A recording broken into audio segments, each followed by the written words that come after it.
a lot of the food they have is just, as we look at it, as just home cooking. So they've got a lot of things with potatoes, with meats, with cheeses, with cabbage, of course, with rice, and so a lot of the meals are actually pretty extensive and kind of exquisite, and they're multi-course meals where they usually start with soup. Soups are really big over there. They've got a lot of soup, like jurek. Uh, they've got a lot of soups that are made out of beets, out of cabbage and things, and they're actually really good. They put sausage in a lot of things. Kielbasa is just a staple over there. It's Polish sausage, and it comes in a variety of flavors, sizes, colors, and that's in a lot of different dishes. And so you usually start with soups, you move on to potatoes. Potatoes are usually are just small. They skin them and they boil them, but they don't smash them like ours, like mashed potatoes. And so instead you end up having just a little pile of just, pure white, because they're skinned, boiled potatoes. They don't usually put anything on them. And so you just kind of eat them like that. They'll sometimes, if they do some meat dishes with it, they'll take some of the oil drippings, the fat drippings, and from cooking, and sprinkle that over it. They have a lot of stews and things like that. A big, really popular one is called Beos, and it's like cabbage. Often to speed up the process, they'll put sauerkraut in it as well, potatoes, sausage, carrots, just things like that. But then they cook it for a long, long time. So we, cook stew until it's hot and you're good to go. But they sometimes will cook for a week straight, and they'll just cook it on low heat, just slowly add more and more water.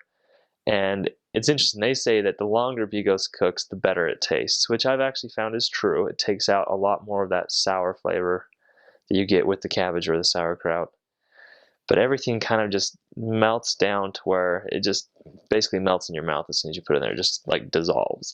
And so it's kind of an interesting phenomenon. It doesn't necessarily sound as appetizing as it really is, but it's interesting. Probably my favorite is called Golabki, which literally means like small pigeon, although they don't cook with pigeon meat. At least I hope not. And basically it's big steamed cabbage leaves that they wrap around rice, sausage, some sort of sauce, potatoes usually. They wrap that up in the cabbage leaf, and then they pour kind of a tomato-based sauce over the top of it. It's actually quite good as well. Again, none of these foods smell good at all when they're cooking, because cabbage smells horrible when it cooks. And so if someone opens their door, you're like, oh, they've been cooking with cabbage. But it's really good. It's actually really tasty. You have naleśniki, which are kind of like crepes, just really thin pancakes. They don't usually put sweet things on them, though. They wrap them up, and they'll put, if you ask for cream or whipped cream, what we'd think of, they actually give you like sour cream and things like that, or śmietanka, which is a cream that it's kind of like sour cream, or it's like the consistency of buttermilk, though. They'll just kind of pour that, drizzle that over the top. So you're expecting something really sweet, and it's not. Ziemniaki, they're pancakes that are potato pancakes, where they grate potatoes into really, really fine kind of mush, and then make pancakes out of them and fry those. Those are really good as well.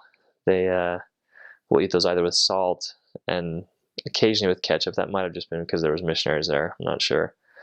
But also with jams or things like that, jams and jellies. So that's a fun one. I like that one. Pierogi, if I forgot that, I couldn't claim having been over there, which are kind of like dumplings. So similar to pot stickers from Asia, but wrapped up in dough, and they will make them homemade, several hundred to 1,000 at a time. Just all the women will get together and make those for like an entire day, and then they'll freeze them, and so they'll have them for a long period of time. And they'll have everything from meat inside them that's just shredded meat, or they'll have potatoes and cheese, which are the ruskie, the Russian pierogi as they call them. They'll put fruit in them for dessert pierogi. They'll put cabbage and onions and things like that in them as well.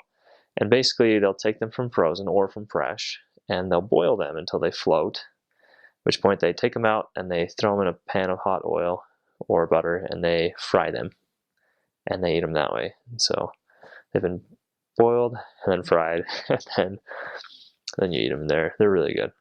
They're wonderful.